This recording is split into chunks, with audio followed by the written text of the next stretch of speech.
دنیا کی کوئی بھی قوم، دنیا کا کوئی بھی گروہ، دنیا کا کوئی بھی ملک اور دنیا کی کوئی بھی حکومت و سلطنت اس بات کا انکار کرنے والی نہیں ہے۔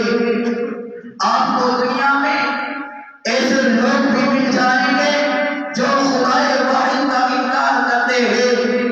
آپ کو دنیا میں ایسے لوگ بھی مل جائیں گے جو آسمانی کتابوں کا انکار کرتے ہیں۔ آپ کو دنیا میں ایسے لوگ بھی مل جائیں گے جو انبیاء کرام کا انکار کرتے ہیں۔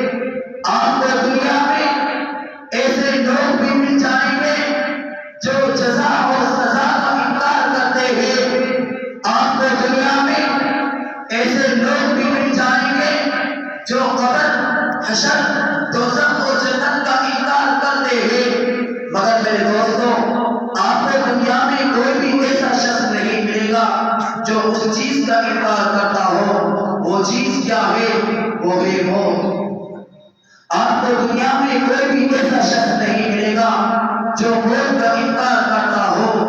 موت کا کوئی شخص انکار کر ہی نہیں سکتا، کیونکہ موت ایک بدی حقیقت ہے، موت ایک اٹل حقیقت ہے، موت ایک ناقابل تبدیل حقیقت ہے، موت ایک نہ بدلنے والا فیصلہ ہے جس کا مشاہدہ ہر انسان اپنی دونوں آنکھوں سے رات دن اپنے گاؤں، اپنے محلوں اور گلی کوچوں میں کرتا رہتا ہے۔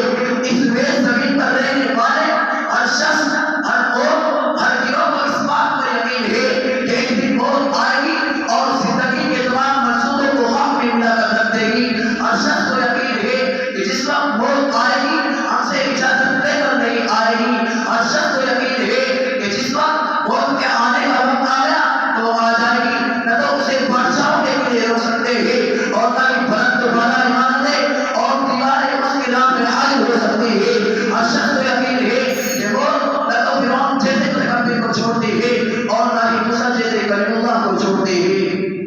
انہی چند باتوں پر میں اپنے تقریر کو ختم کرتا ہوں۔ وآخر دعوانا